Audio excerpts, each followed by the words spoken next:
Hello guys, how you guys doing? So the Olympics coming right up, and in today's How to Slice, we're gonna be checking out some beautiful sports drop. So let's start. To all soccer fans out there, in today's How to Slice, we're gonna be checking out this soccer statue. This is a really beautiful statue to have in your home. So let's see the best configurations to print it. So first off, as you can see, this model really needs support. There are floating regions over here that your printer won't be able to print because your printer cannot print on midair. So I'm going to be showing you some quick tips to paint on support. We're going to be using the paint on support and not auto-generated support. First off, we're going to slice as is so I can show you the most critical areas that we're gonna need support. So as you can see, I just sliced the model as is, and the blue regions over here are gonna show the most critical areas and the areas that your printer are gonna have some difficulties to print because they're overhang perimeters. And as you can see, a good way to see where we're going to need support is by reducing the layer print. So as you can see, your printer prints from the lower half part to upwards. But as you can see over here in the knee, this region right here, it's going to be printing in midair. Then that's not nice. Your printer cannot print in midair. So we're going to need support over here in the knee, over here in the hand, as you can see. And let's see, does not need that much in the feet because the feet is connected to the knee over here. And it's going to need a little bit right here in the chin region because it's printing in midair. It's floating.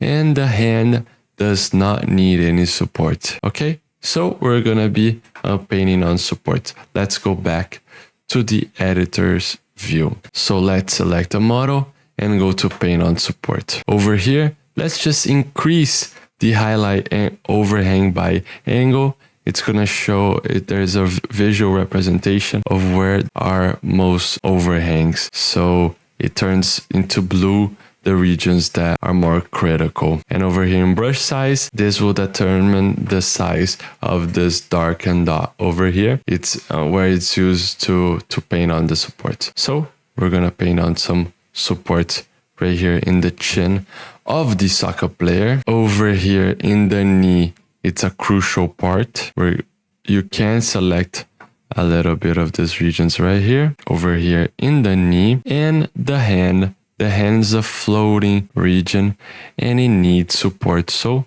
let's add some support.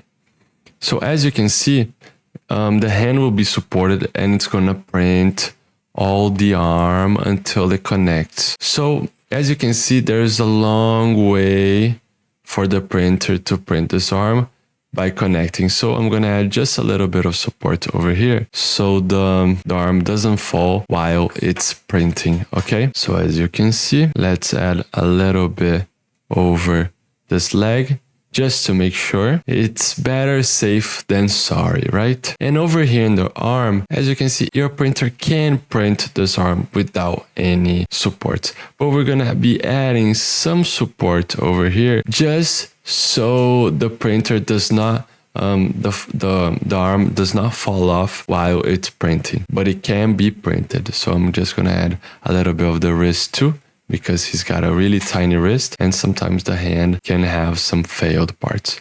So as is, it's really nice. Okay, so let's change some configurations before printing this model. So let's go to print settings. We're going to be reducing layer height to 0.16 millimeters just to get some extra result and print with a better quality. Vertical shells, we can leave it at 3. Going to infill. Right here in fill density, we're going to be selecting 15% and leaving at gyroid. Gyroid is a really nice fill pattern. Over here in skirt and brim, it does not need any brim because the base of the statue, it's got a really good bed adhesion, so you don't have to increase the bed adhesion. In support material, we're going to generate support material. You do not have to select auto-generated support because we've painted on, so it does not have to be auto-generated. Over here in style, we're gonna select organic. So organic is the type of tree.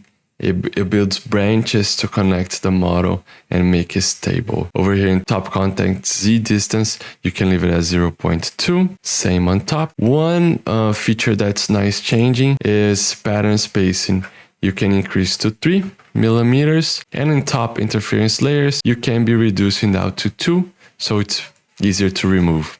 Okay, and you do not have to enable support on build plate only, because that will make sure that you can print support on top of the base. So sometimes it makes the supports more rigid to the part. Okay, so let's go to the plate and see the changes. Let's slice. So the model is sliced.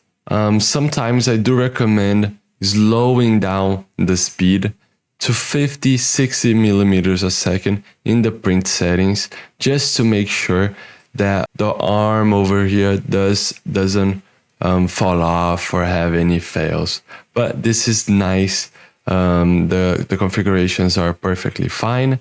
Generated some nice organic models for printing, and you're gonna have a really good print. Everything is supported and great. Over here in the total time, it's going to take 11 hours and 4 minutes for the stock Ender 3 V3 SE. It may vary for your printer, and it's going to take it's going to use about 115 grams of filament. Okay, so the model is ready to print. Make sure you check out all of our drops in stlflix.com, and happy printing. Bye-bye. I hope you guys enjoy it. Those slicing videos are an initiative from STL Academy, which is the educational project from STLFlix. So if you guys want to learn more about 3D printing, you could check our description and look at STL Academy courses. And don't forget, see you guys at the next slicing.